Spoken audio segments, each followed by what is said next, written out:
Well, hello and a very warm welcome back to the TNC Podcast. My goodness, this season has been like a roller coaster, hasn't it?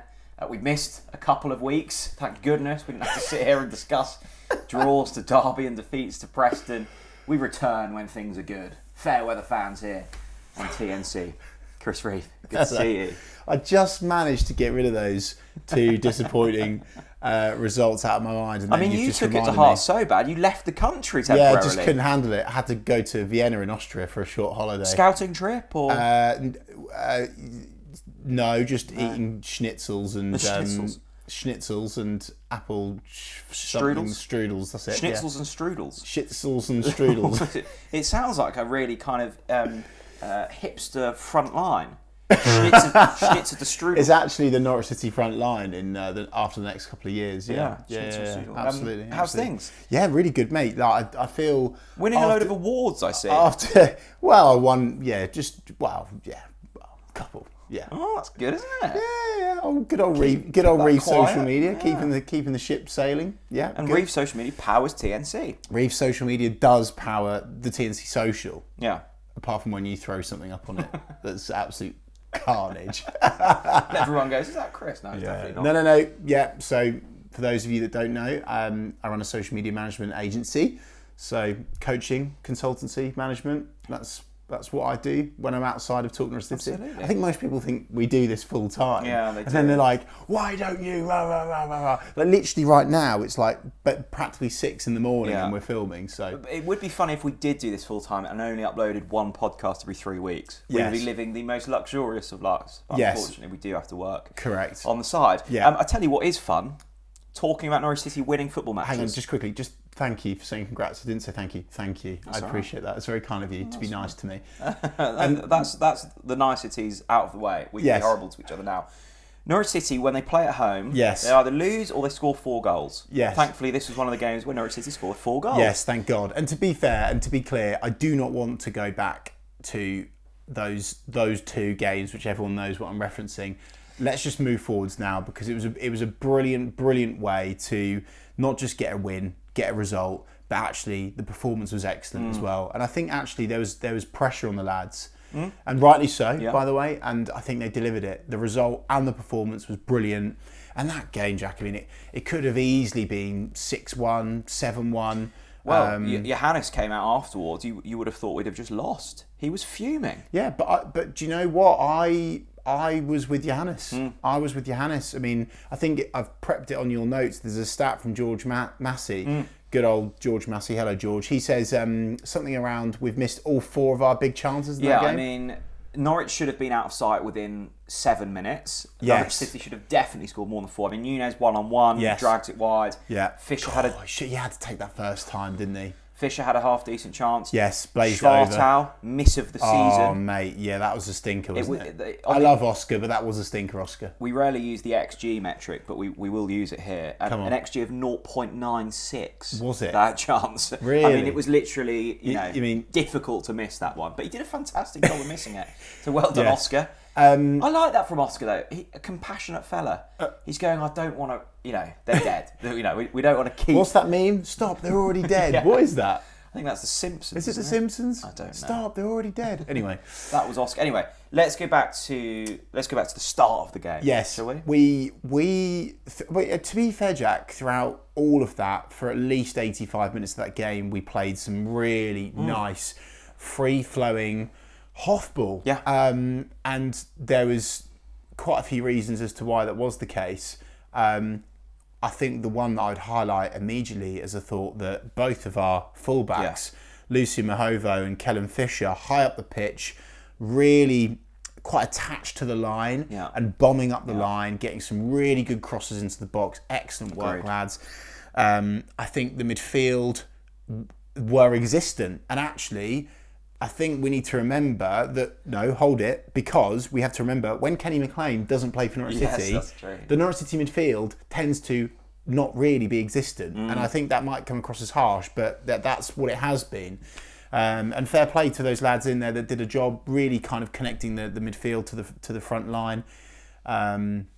Borja signs. He was good. Looked back to his absolute best, and obviously that's going to take him some time to get back to that since his suspension. Obviously, will be lacking match sharpness. The way that Jackie was picking up the ball in between the lines, I keep saying in between the lines, but it's true. Picking up the ball, turn of pace, low centre of gravity, quick turns, and the way that he links up with Sargent is fucking sublime. Yeah. It's just those two, SAS, Sargent and Signs, together those two lads, the Championship doesn't stand a chance. It was brilliant to watch. Well, we'll get on to Josh Sargent shortly, because I feel it would be dangerous to get excited this early in the morning. Let's speak more about those wing-backs, because I think that was, in terms of difference from the previous games, you're right, that was a huge difference in terms of where their kind of average position was on the pitch. Let's start with Kellen Fischer, who just goes from strength to strength. Throughout this season, he's added little bits to his game, and he's been one of the most consistent performers. I think it has been talked about, but not enough.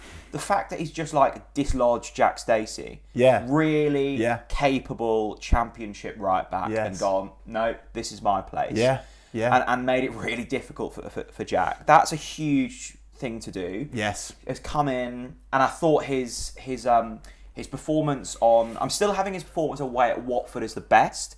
I thought that was a really battling performance. This was, in terms of the most balanced performance. I thought he was brilliant. And what I really noticed, I think he's been working on his crossing. Yes. Much more... Because that was one of the criticisms of Kellen, wasn't it? Yeah, just composed. Every cross presented danger. Constantly put Stoke on the back foot. Yeah. And offered something in those advanced areas. There were...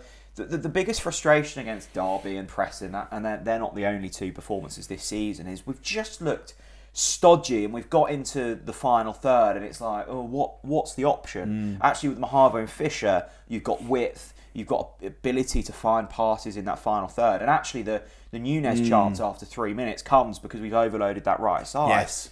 And that, it just makes the whole opportunity to attack so much more dynamic. He is the perfect modern fullback, isn't he? The way that he carries the ball up the pitch, he's not afraid to take on players.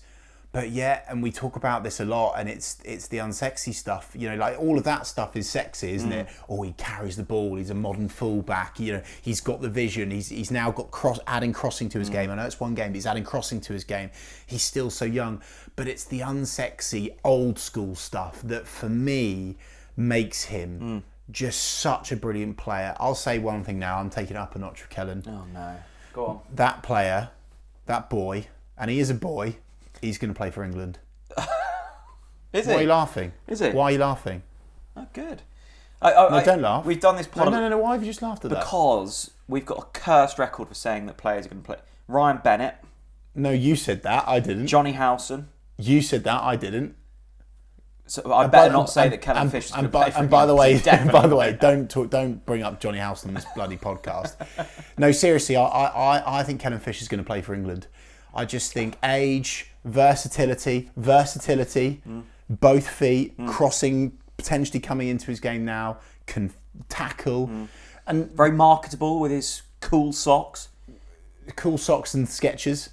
I've always, from the off, I've compared him to Adam Jury immediately. When I first thought that is the absolute spit of a young Adam Jury. And when I watched the interview with Adam Jury and Kellen Fischer, which is well worth watching, by the way, I thought, oh, that's just so good. I mean, it just gave me all of the Norwich City nostalgia. Adam Jury's looking well, by the way. Of course he is. He's looking really well. Mate, you never beat Adam Jury. Anyway, love Kellen Fischer, bloody brilliant. And actually, haven't probably seen enough credit for the fourth goal, which we're giving to Lucian Movo, but was an OG. No, Movo.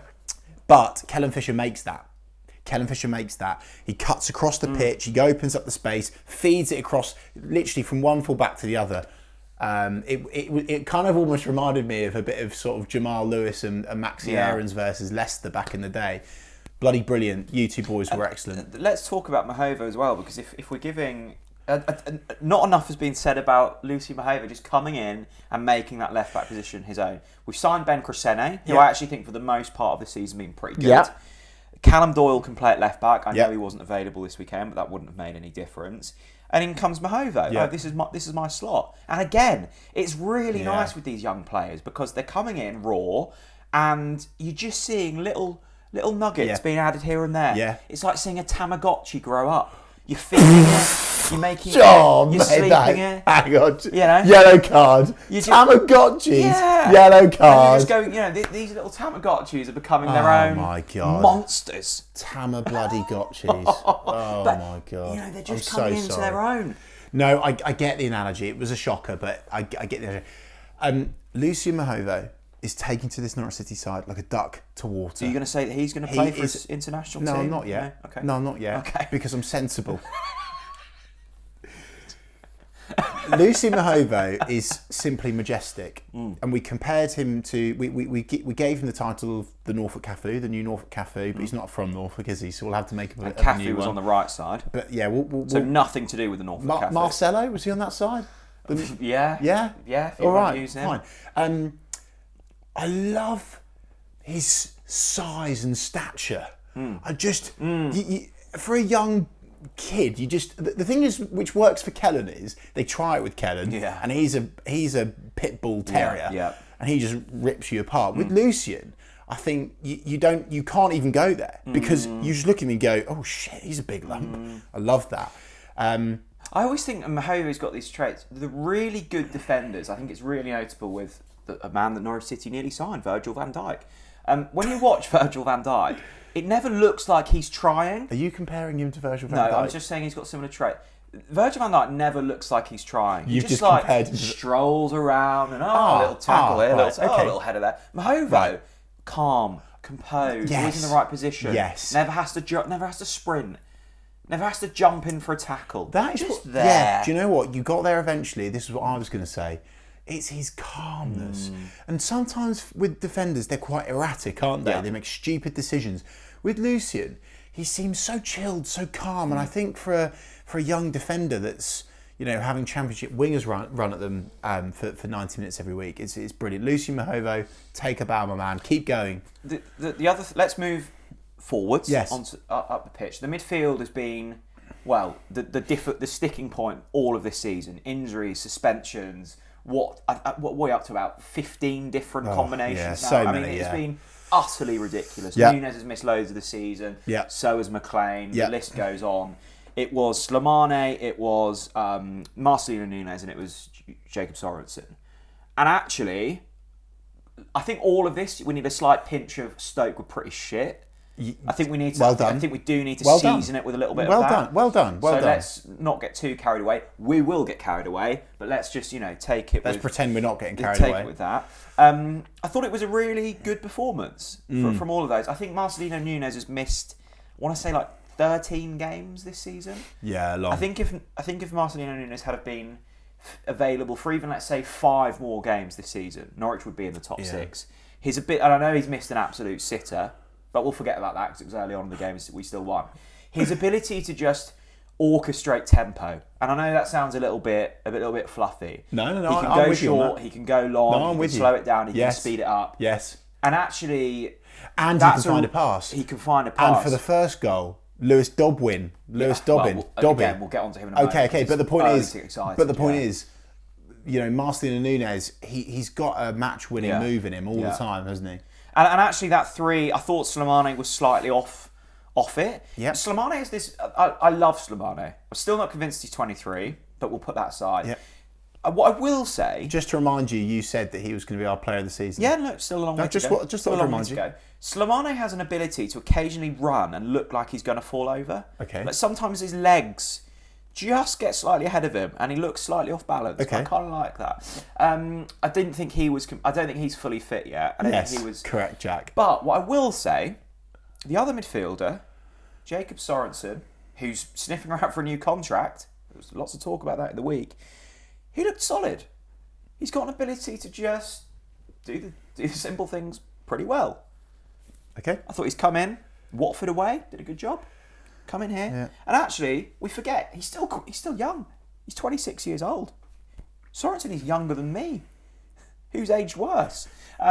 I've got a better injury record than Sorensen. My hamstrings are slightly more together than Jacob Sorensen. But, Chris, he's come in and he's looked solid. I think you need to be a bit kinder to Mr. Sorensen. No, I'm not having that. Because on the last podcast, I said he deserves praise for his performance against Watford. And that despite the criticism that I have rightly given him in a Norwich City shirt throughout his time here, he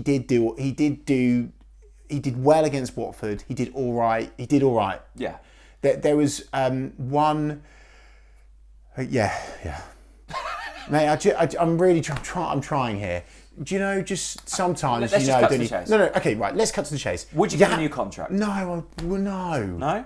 Come on. Not a good player to just have around the squad. Mate, he's never fit. I'm sorry. But let's say. What do you mean a good player to have around? What do you mean? What does that mean? If he is, if we can get his fitness slightly back on track. That's like say. In fact, I'm not going to use an analogy because it will come across as personal.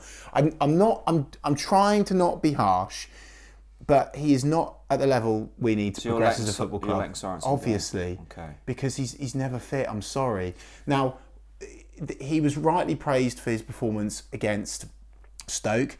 I thought that he was better than Slimane, which surprised me massively because I really rate Slimane actually. I think he did have one of his poorer games, but as you say, he's getting up to speed still after his injuries, and that's okay. I'm happy to give Slimane the benefit of the doubt. Sorensen made a couple of brilliant passes. This is the thing with Sorensen. When he plays a forward pass, it's brilliant.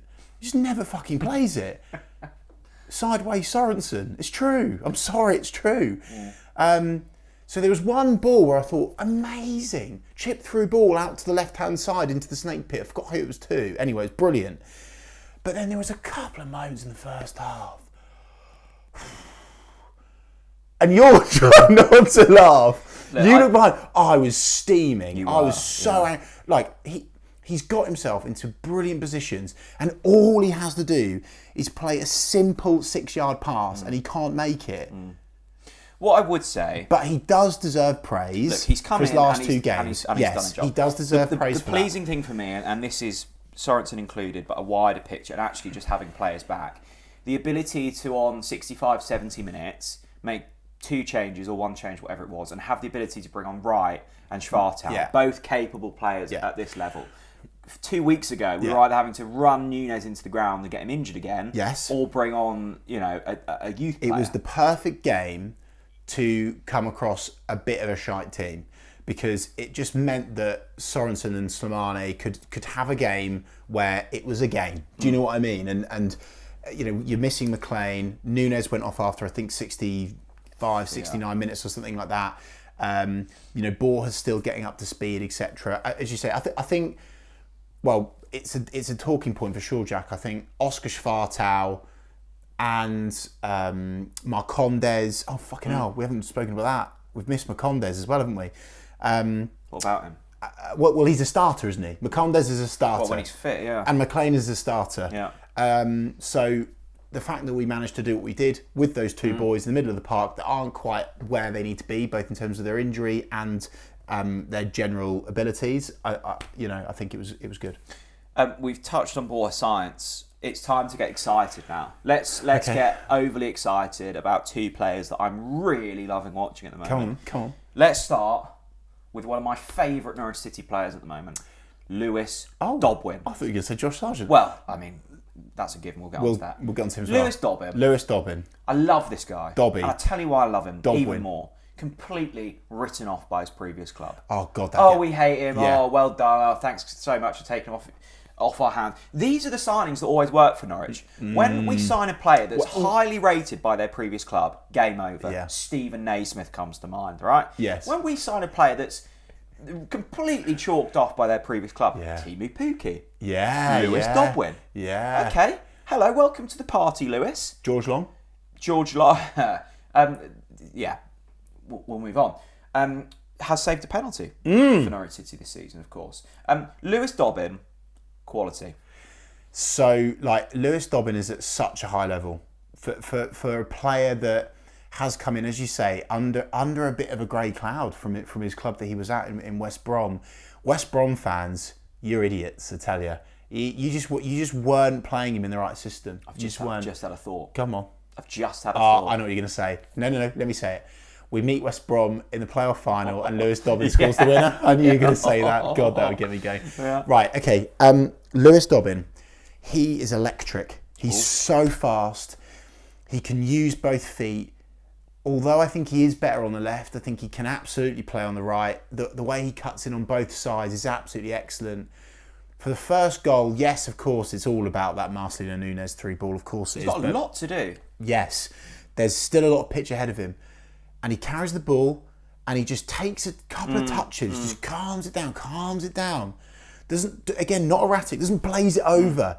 Just calms things down, takes a touchdown. And the finish, Jack, you look at the replay, the way the ball bends and just swerves just nestles into the bottom right-hand corner. Bend it like Dobbin. Yeah. Just brilliant. Similar Lewis goal Dobbin, to the Swansea one. Brilliant. And he just seems like he's settling in so well. I think what actually really helped for Lewis was that Borja Science suspension, because he just came in, got him up to speed, and had time straight away. Yeah, I agree. Little cameo appearances here, I guess like Cade Gordon. It's almost worked well. Yeah. Dobbin comes in, and now the injury to Mate Jurisic, more game time. Yes. Lewis Dobbin, superb. Yeah, he's been a really good addition. And those are the types of signings that Norwich need to be really clever with. Those little loan additions. Yep. And actually, we've done pretty well in that market so far. So well done. That's a really good addition. Let me ask you a question. Okay. Lewis Dobbin, are you trying to sign him permanently, given what you've seen so far this season? I think if the price is right, yeah. Yeah, I do. 10 million quid? No, not that much. Okay. No, I wouldn't spend 10 million quid. So that's what I think Villa signed him for, right? I can't imagine they'd... Or Everton. Villa signed him from Everton, right? Yes. Am I right? Yeah. I would pay 5. Okay. Certainly wouldn't pay 10. I don't think we're going to get him for 5 million. Lewis, it's been fun while it lasted. Hang on, the Yanks are in town. Well, that's true. Is he... I don't know. Maybe. Maybe. I think for what we've needed him for, he's come in, he's done a good job, couple of goals. He always looks bright. I remember him coming on, or starting against Brighton in that cup game. He looked, really sharp. So you just think we're going to end up having to just get another winger on loan? I don't know. He's not worth 10 million quid, is he? I don't know, Jack. But I don't know. In today's market, I don't think he's worth English. I don't think he's worth that. I'll tell you who is worth more than 10 million. Come on. Josh Sargent. Brilliant. Josh Sargent. Every time he scores, I tweet, he's the Championship's best striker, and it's not even a debate. And finally... It's true. You know what? For the previous 6 months, I've always had Leeds fans. It's pro. They've stopped. They've gone away. They've seen the light. They now understand that Josh Sargent is the best striker in the Championship, and it's not even a debate. It's not. It's not. Facts it's not a controversial thing to say. Facts don't care about feelings. No. We say it time after time. I believe he scored the most goals since the turn of the year, I think. There's a stat there. I think it's 10 goal involvements in his last... Yeah. It's ridiculous. And the thing is as well, like... I think he's five goals behind the top scorer in the division and has missed like 15 games this season. Yes, something like which that. Is ridiculous. So goals per minute will definitely be up there. He's scored now, I think it's 7 goals in his last 6 games. That's correct. Correct. Thank you very much. And Jack, the thing is with Joshua Thomas Sargent, I'll use his full name here. Josh's mum will be grateful I'd said that, I'm sure. Sounds like he's in trouble. Joshua Thomas Sargent, that man can use his left foot. Yeah. See that finish? Really good. Yeah. Hit with venom. He can head the ball with that beautiful ginger mullet. Lovely stuff. Right foot, it's not even a conversation. He can... He's almost learned from Big Bad, but he's obviously Bezzy mates with Barnsley. He's learned from Big Bad Barnsley. He can now hold the ball up. His physical attributes are at top level. His movement is what we have always praised him for. He's the complete multi-purpose Swiss Army knife for Norwich City. He can do anything. He can do absolutely anything. I love him. He is the complete striker. And actually, just add another little blade to the Army knife. Yeah. I think it was in the Derby game, late on. They're through on, well, not quite through on goal. Just like a 90-yard run to get back. Yeah. Physically, from when we signed him now, what's that, like 2 and a bit years, 3 years? He is so much more robust and, well, maybe not robust because he is still always injured, but he just looks, you're right, complete centre forward. And let's press pause. Let's press pause on the TNC podcast, and let's take a moment. And I've seen a few Norwich fans post this on social media, actually, given what they've just seen from Josh Sargent. Do you remember, cast your mind back to Brighton and Hove Albion, the club with a seagull on their crest that are running track round their pitch for most of their history. Do you remember when he missed the most easy open goal in the Premier League? Yeah, I do. And there was times where we were questioning whether he was a footballer. He was really poor. His ability to just make contact with the football was questionable. Which is crazy, right? And I just think we could all, us included, we could all do with just looking at that and going, wow, just a bit of time. Well, a decent amount of time, but the right system as well. Get relegated, which is what's on the fan side here is, yes, we've got relegated. We've now got the right manager. We're playing better football. We're giving him I get that, but I just think we should look at, for example, an Ante Sanat and go, right, well, hang on a minute. A lot of the stuff that we're saying about Ante Sanat, not we, other people, because we've learned, I think. They were saying about Josh Sargent. Look at what Josh Sargent's doing now. So I just think we could all just do with some learning around that. Here is something that I want to bring up, Jack, around Josh Sargent. I have said this season that it's inevitable that this is it. I think I was thinking that this was going to be Josh Sargent's last season for Norwich City Football Club. Okay. I mean, look, let's be honest. He is absolutely at Premier League level. Do you think? Mate, he's certainly not a Championship level, right? So he's a level above, whether that's Premier League or another league. He's not a Championship striker. He's a higher level, proper striker, right? But because of his injury record, I'm now wondering, are we going to keep him beyond this summer? So you're teasing me and you're saying that you think there's opportunity. I think there's a world to keep him beyond. Yeah, I think there's a world just because of the injury record. I think there's a world. Yeah, I think there's a world that could look like Josh Sargent staying at Norwich City Football Club. And do you know what? If I'm Ben Napper, and we've said this about Sarah and we've said this about Buendia, how's that all worked out? Right? Yeah, but let's see it again. Yeah, get the contract out. Put it on the table. I mean, and by the way, the American connection, Mark, Mike, I know you watch the podcast, Mark and Mike, the Atanasios, I want you to make a trip. Fly in to Norwich, to give Josh a bit of paper to write whatever he wants, okay? Name a fucking stand after him. The Josh Sargent stand, yeah? Put American flags up around the club if you want to. Give him the captain's armband. Yeah, just seriously, build the team around him. I think because of his injury record, there's an opportunity here for Ben Napper to strike. I think it would be lovely to, it would be lovely to get a full season out of him and not have this crippling injury, which has been really tough. I think you're right. I would love for Johannes just to sit down with Josh and go, look, mate, I will build this team around you. I will give you the service. And I think you can already see that that's starting to shape up. Give me another season.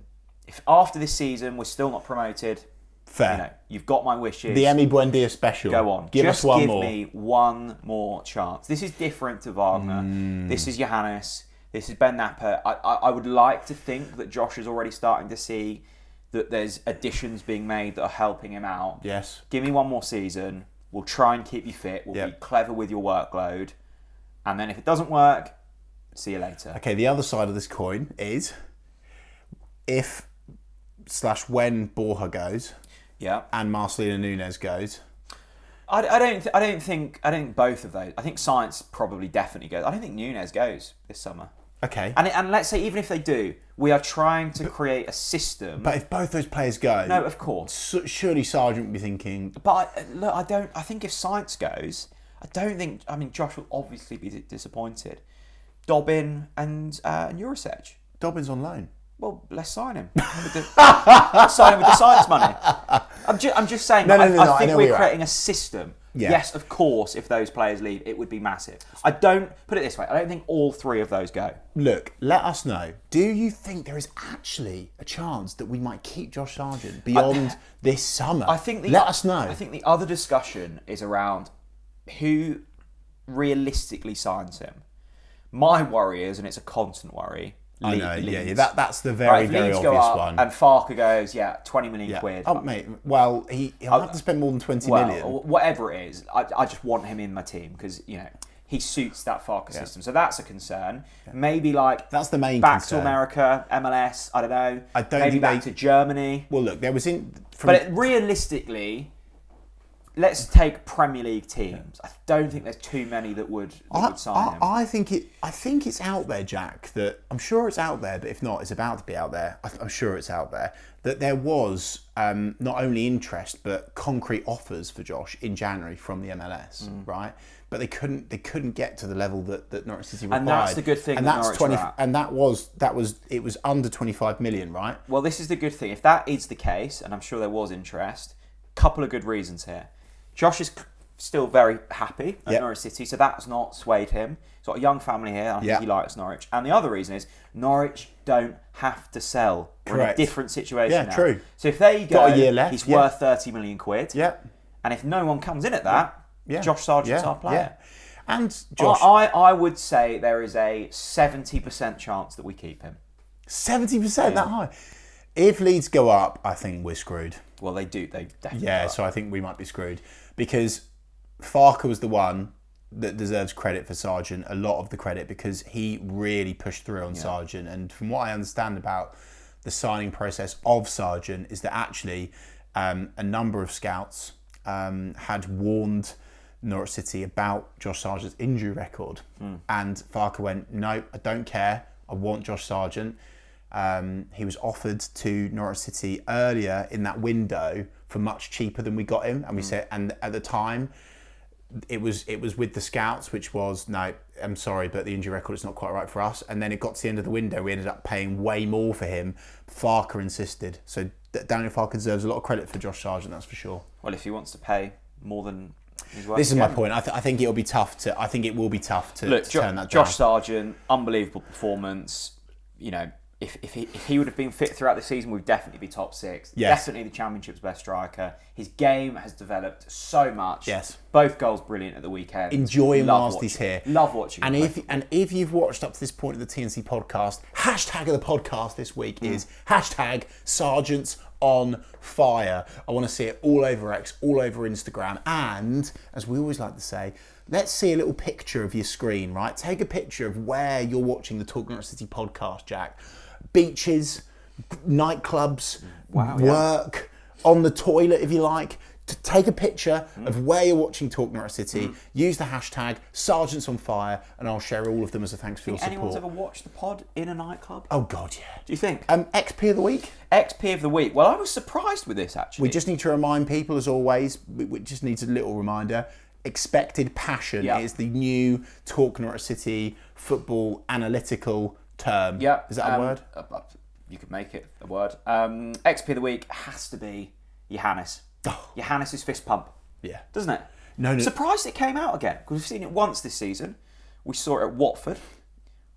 And then I didn't think, because I knew... And he said he hated it. He said he didn't like it. Yeah, which was... And I didn't think that this performance warranted a Johannes fist pump, because he admitted he thought it was substandard. Yeah, he said it should have been a 5-1 game, not a 4-2 game. Well, let me challenge your shout there, right? So yes, XP of the week, 100% is Johannes Thorup, but it's not for the fist pump. Oh. I'll tell you what it's for.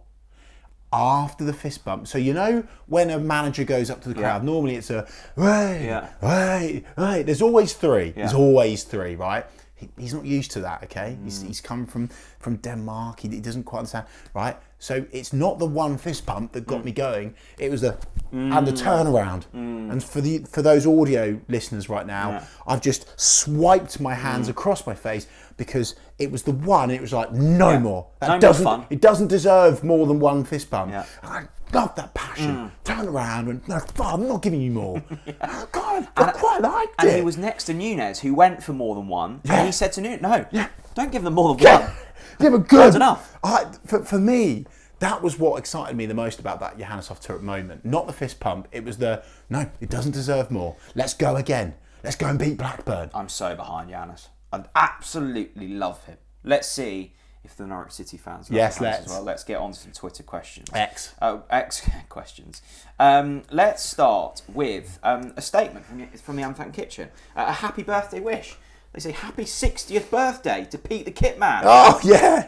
Happy birthday. For sharing the photos from the party. Great to see such a great person being celebrated and appreciated. That looked like one hell of a party. Yeah. Pete the Kitman. I can't believe he's 60. Oh, Pete the Kitman, he just brings in all the VIPs. I thought Pete the Kitman was about 35. Yeah, me too. Well, he's certainly got the energy for 35. Yeah. There's nothing more that gets me going on a match day right now. That when I'm standing in the Barclay, I look to my right, I see Pete the Kitman walking towards the lower Barclay with his bag of balls, and I'm just like, come on, Pete the Kitman. And I love it when they finish their warm up and they chuck their jackets. Yeah, like on him, but it's on him. It's on him, but he's still. I've never seen a man high five so well. High five here, high five there. Yeah. And I think that's the key thing. I don't know what Pete the Kitman says, but it clearly works. And we saw it for Borja Sainz's birthday, and El Hernandez shared a fantastic video on TikTok of them singing happy birthday to Borja Sainz. And Borja Sainz just goes up to Pete the Kitman and just gives him a hug. He's just so huggable, isn't he, Pete the Kitman? Happy birthday, Pete. Absolute legend. And people like Pete the Kitman deserve so much more credit than they get. He is the type of person in those walls of the football club that keeps that machine going. Yes. Without people like that, our club falls over. Deserves a lot of credit. Pete the Kitman, big up. I think Stuart Webber used to describe them as cultural glue.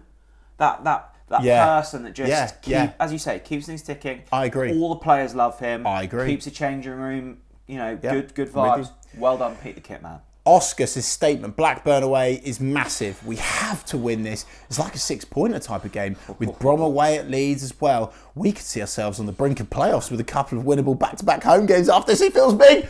Oscar's getting excited again. Now, before this podcast started, Oscar, I always make Jack a coffee when he turns up. He's got a nice little coffee for him, And we were sipping our coffee and I went, here we go again. Because we're in the same position that we were... literally the same position, 4 points off. Yeah, before the derby and what was the other shit Preston. team? Yeah, we lost to fucking Preston, didn't we?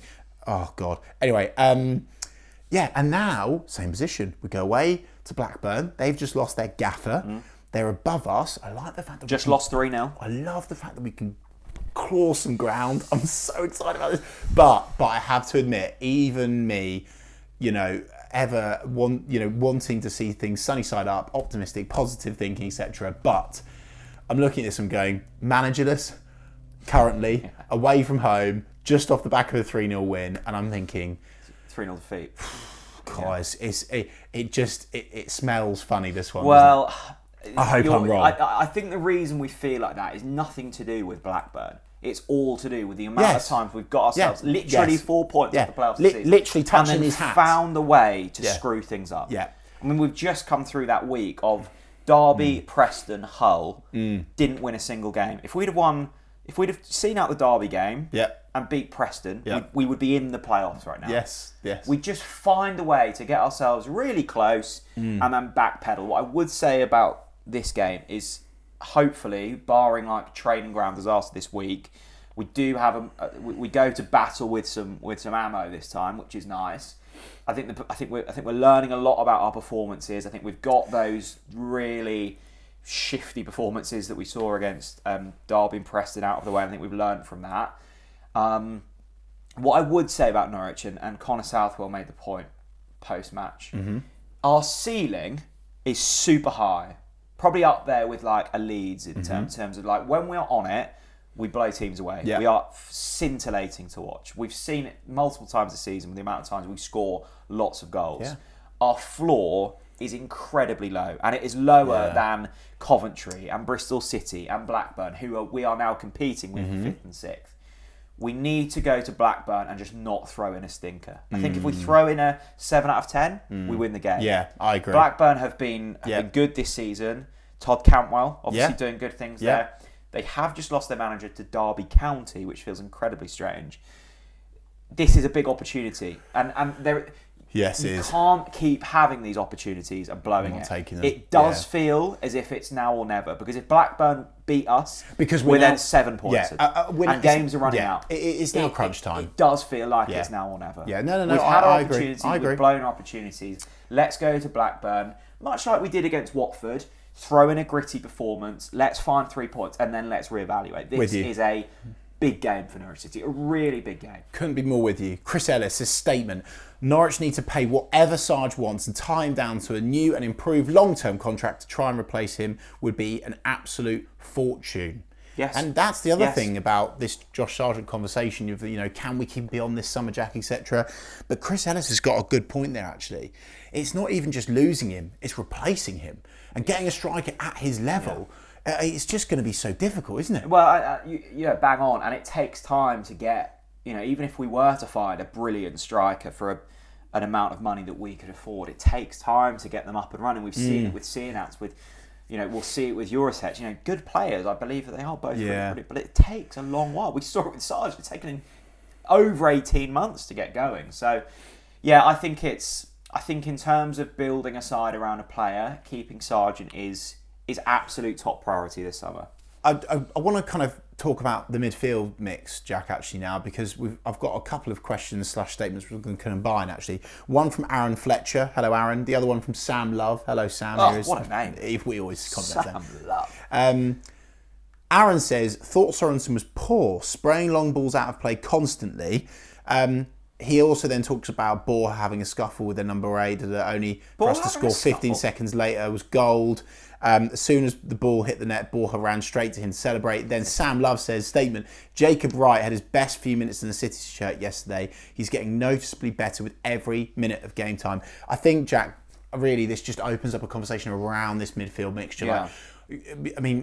Perhaps if I was to throw it to you now, for Blackburn, what is your midfield? Providing there's no more injuries, of course. Well, I'm slightly concerned about Kenny. I really hope that he's good. Right, okay, I hope that he is back to fitness soon. I think if he's fit, he starts. Of course.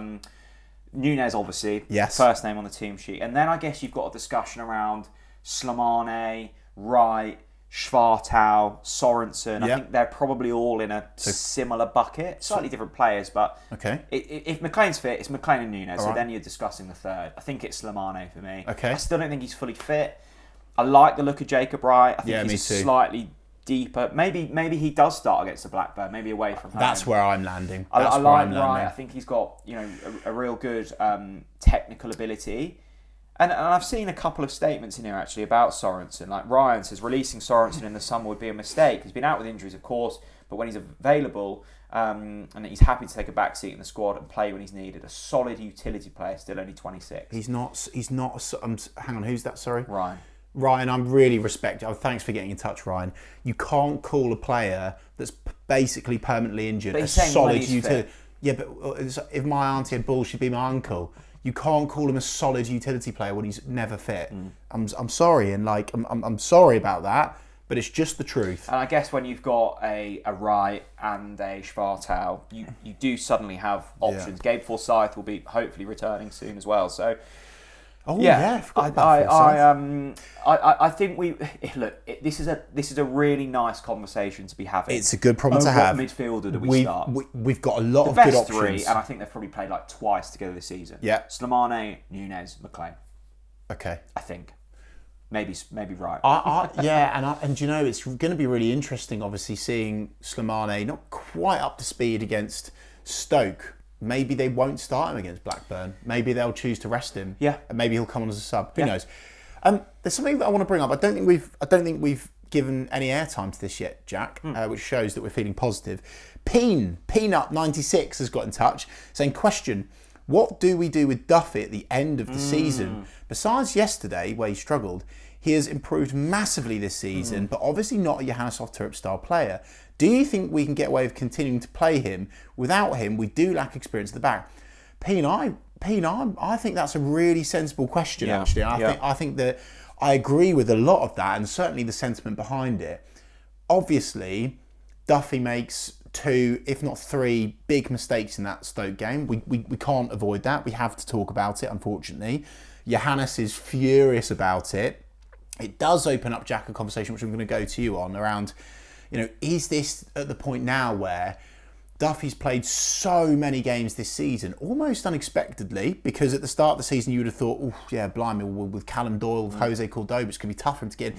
He's been brilliant, and I think a big reason for that is, of course, his experience, the fact that he's a leader behind the scenes.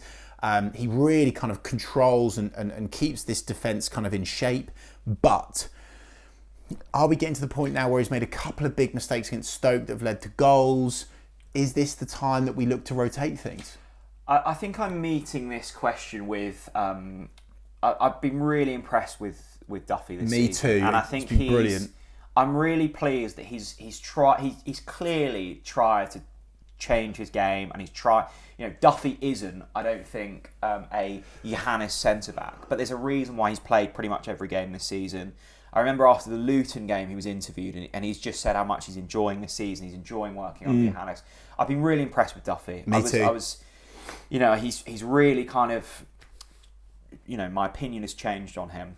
I think it was interesting, the signing of Rory McConville in January. I think that when you look at them, similar types of players, similar stature, McConville obviously 10 years younger, whatever he is. I think he will be a Duffy that has the ability to play the ball a little bit better on the floor. I think Johannes will want to be seeing a future with that defensive line away from Duffy, but that doesn't mean he's been good this season. Yeah. I think it's undoubted that there are certain aspects of his game that he needs to be good at that he's not comfortable with. Yeah. There are moments in games where he just lacks the ability to make the pass that he needs to make, and he does kind of, I wouldn't say dozes off, but he's a bit sloppy on the ball sometimes, and ultimately that's what costs us both. Or maybe just not as quick as he once was as well. Potentially that. I think where I stand with Duffy, I think it'd be really interesting when Doyle is back, because Cordoba was excellent at the weekend. Whether he goes with a Doyle and a Cordoba, I don't think he will, but there's the option to. I think Duffy probably sees this season out, and then I suspect Johannes is looking for different options in the summer. It will be interesting, Peen. So thank you for your question. I think it's a really interesting debate. Yeah. I'm with you, Jack. You mentioned his name, Jose Cordoba. I thought he was absolutely excellent against Stoke. So assured, so calm, so under control. I think the thing with play a pass. Yeah, but I think Jose is almost the other end of Duffy. Like, he's a bit naive still. He's young.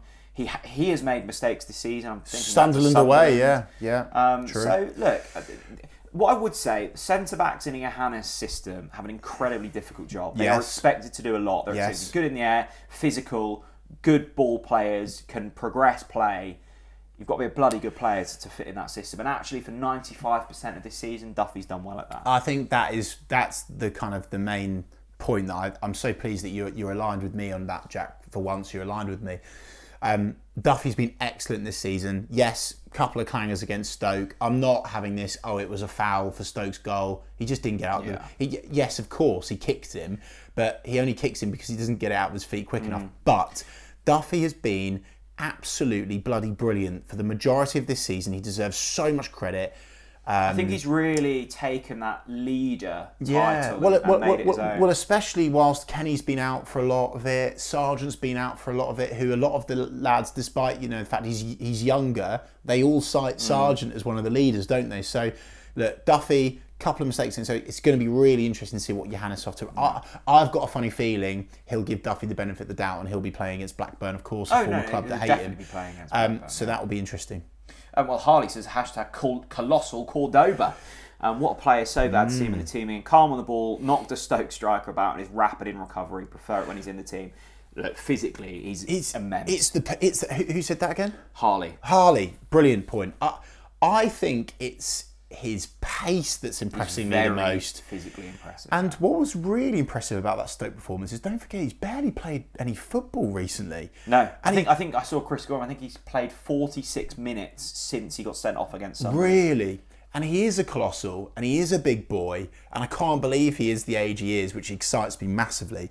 But it's his pace, Jack. Yeah. God, he's really quick. Don't forget, a massive club in Rangers was so close, and I know people go, it's the SBL. Rangers are a massive football club.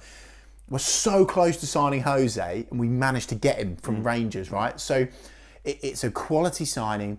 I definitely think that, certainly from next season onwards, Jose Cordova is going to be the first name on the team sheet. I'm going to throw a question to the crowd because I can't quite think of one off the top of my head, but I love the question so much it has to be read. Lee says, after Oscar Schwartau's excellent miss in the second half, what's your favourite Norwich City miss chance of all time? Sarge against Brighton in the Prem, where it didn't reach the goal line, is the standard to beat. It was a brilliant miss. But saying your favourite is like, it's not. It's like I can't say what my favourite miss is because I've hated them all. Schwartau was good because it didn't mean anything. Yeah, and it was so bad, it was brilliant. Yeah. I mean, Norwich score a fifth, whoop-de-doo. Schwartau missing from a yard, that was fun. Kind of fun. I enjoyed it. I can't answer that because I've hated them all. Tyler Kirk's statement, Lewis Dobbin has looked really solid for us, and all I want is for Norwich to sign him permanently. There is a hunger amongst the Norwich City fan base, Jack. If the price is right. And look, I'm glad now. Jacob Wright? I'm glad that people are not laughing at me anymore. I knew that this guy was good, and that's why I called him Lewis Dobbin. Fast, can finish, both feet, can play on the right, can play on the left. Currently, where I'm at, I know we've not seen a lot of him. I'm signing Lewis Dobbin, Dobbo, permanently. And ultimately, I think Norwich will be in a good place to get a good price. He's not going to play at Villa. No. He's done the loan moves. Villa will probably be looking to offload him for they've got money to throw about, haven't they? Yeah. They've got a great deal on Emi Buendia. They owe us one. Yeah, true, actually. So if we can get him for £5 million, snap him up. I think he's a good player to have around the place. I like this. Callum Bayfield's statement was lucky enough to walk on the pitch at half-time for the Stoke game as a member of the army. It was very touching how many fans stayed to clap us round. Just shows what a great fan base we have and a club, as well as for organising it for us. Sargent is a different gravy, OTBC. Callum Bayfield, absolutely salute you, first of all. It was fantastic, as always, to see the armed forces walk around the pitch, get a well-deserved applause. Was really heartwarming. So it's always nice, isn't it, Jack, when we have that day that's organised by the club where the forces walk around the pitch, take a bow, of course, for your incredible service for our country. Yeah, and I think Forces to Canaries, big fan group now, brilliantly kind of led by Neville Townsend, do brilliant things. And I think the wider point around, we are lucky to support a football club that has such a high standing in community, does brilliant things in the community, looks out for its fans. Armed forces or non-armed forces. There are brilliant initiatives going on amongst this county run by Norwich City. We're very, very lucky to be a part of that. I agree. And I think actually when you take all of that in, the football almost becomes slightly irrelevant. It's the feeling of community that is ultimately why we all support Norwich City. With you. Canary James 79 says, hi guys, my question would be, what do we seemingly have against clean sheets at Carrow Road? Canary James 79, welcome to very much like the Lambert era of, you score one, we'll score two more, right? We under Johannes Thorup, I can't, look, I hope I'm wrong. I just, in this style of football, I can't see a world in which Norwich City are regularly getting clean sheets. Yeah, I think there is a bit of that. I think Saturday was incredibly frustrating. I mean, both goals, just stupid. But the other side of the coin is you have a Chris Hughton style football, a Dean Smith style of football, even at times, David Wagner, where we've just parked the bus and it's just been miserable. So, people are moaning about us conceding, and by the way, rightly so, but as long as we're winning games of football and playing exciting football as we are, Canary James 79, I know you're not saying it like this, but I'm saying it to you, I would rather see what we're seeing now than just turgid, boring to watch football, trying to eke out draws. Yeah, do you know what I mean? I would agree. What I would say is if you go to Ewood Park and throw a couple of those clangers in, you probably don't win the game. I think that right. Okay. It's not a sustainable way, and equally, Johannes will be incredibly disappointed with those goals that we concede, and that's not been a unique feature. I think there's a couple of reasons. I don't think Gunn's been up to scratch this season. I think that's why I'm not going to start making that point because I think everyone understands that, and I think we all know maybe where the future lies. There've been centre backs trying to really push the boundaries of what they're trying to do. That breeds mistakes, and also when you're playing Movo and Fischer so high up the pitch, you're going to be space weak. behind. So certainly room to improve in that area. But yeah, the clean sheets have been an issue. William Tyler, I know we've already spoken about this, but let's read it out. In my opinion, Duffy needs to be dropped. Performances haven't been good for a while. I think that's a bit harsh, William. Mad, we said earlier in the season how much we progressed with passing, but he's gone backwards now. Cordoba and Doyle needs to be tried. It's really interesting, William. So, Craigo, who sits next to us, my brother-in-law, I said to Craigo, I said, do you know what, Craigo? I think I want Jose and Doyle together. And he said to me, he doesn't think that'll be the case because they're both left-footed. And I hadn't actually considered that, William. So I think it's a bit harsh saying his performances haven't been good for a while. What do you think about that?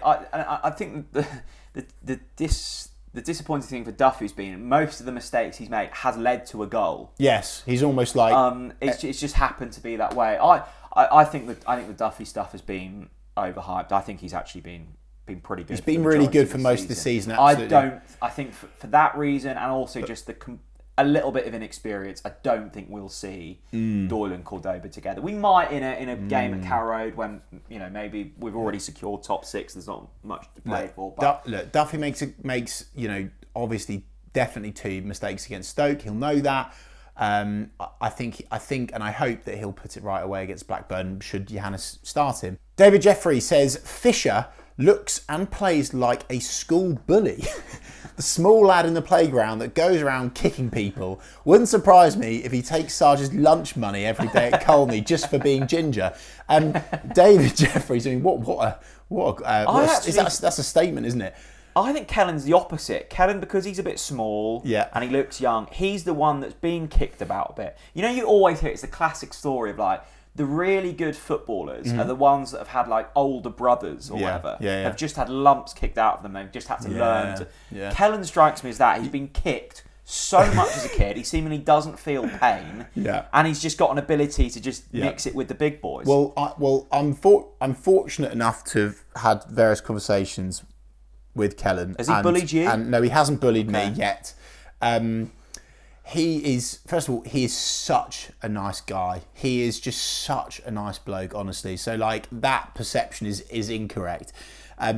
Also, what I would agree with is the point around his pain threshold. Oh, my God. Because he's been getting kicked on, and someone had told me a story about the fact that when he was younger, he had some sort of injury or something happened to him. I can't remember what it was now. And he played on, and he literally didn't come off until he fainted or something like that. I can't remember the exact story now, but essentially the man is made of completely different stuff. I remember you tweeting. Wasn't there a game where he played as a kid where he literally played on with a broken leg? Oh, I think that might have been. It was something ridiculous like that. I can't remember. It was ages ago, but yeah, essentially. I do love the idea though of Kellen Fischer nicking Josh Sargent's lunch money. Let's conclude on this question from Troy. Hello, Troy. Hello, Troy. Question. Who do you start on the right? Dobbin or Jurasek? Well, I mean, so this is interesting. Classic that we've signed a player and is now injured. I really liked the look of Jurasek when he came on against Preston. Looked good away at Hull as well. I think there's a player there. I think Sienats has been given more time than Johannes would have actually liked. I think Jurasek is very much a next season player, and I think will be given little cameos here and there. I think it's Dobbin. I do. I think he's got more experience. He's ready to play. Yeah. I would be incredibly surprised if Jurasek starts against... And that isn't a knock against Jurasek. No. I just think it's part of the plan. But by the way, I think it's really healthy. Yeah, no, I quite like this. Just don't see him as a this-season player. We've got Dobbin. He's playing really well. He deserves to keep his place. Mata Jurasek, he's adapting to living in the country, speaking the English language, getting up to the speed of the English game, just like Ante Sinat. As you say, Jack, this is part of the plan. And hey, by the way, how many times this season for large spells where we were looking on the team sheet going, oh, I know. Yeah. Look at our bench.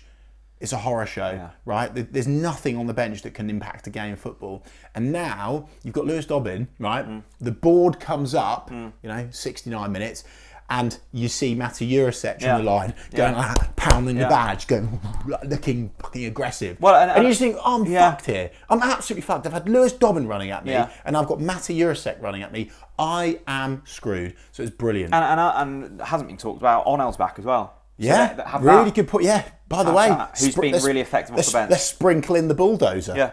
So suddenly you've gone from, oh my God, like which 16-year-old's coming on the right wing today? Now we've got, oh, do you want an £8 million winger? Yeah. Have a bit of that. So I think, Jack, to conclude, we're feeling really positive. We're feeling upbeat. We've just got an important win, but we're going away to Blackburn, managerless, and look currently. I think to conclude, let's be careful. We have learned absolutely nothing. If we, and it is always with, if we now follow up a great performance and winning at home against Stoke with an impressive win away at Blackburn, then we can start getting excited again. Yeah, I think you're right. Do you agree? I think it does feel do or die this weekend. It really does. But I'm more expecting win, loss, draw. Yeah, that's what I'm thinking. Look, good against Stoke. They were poor. We know what we need to do to win football matches. We know we have the ability to do so. We just need to find consistent levels because we have recently we've been going really good. Oh, hello, Preston. Absolute nonsense. So let's settle out a little bit and let's find something. If you've watched this point, don't forget #Sargent's on fire. Post a picture of where you've watched the TNC podcast. We'll share all of them as a thanks for your support. Don't forget to buy your Lakens, discount in the description. EIEIO, up the Football League we go. There we go. Thanks very much for watching, everyone. Bye-bye.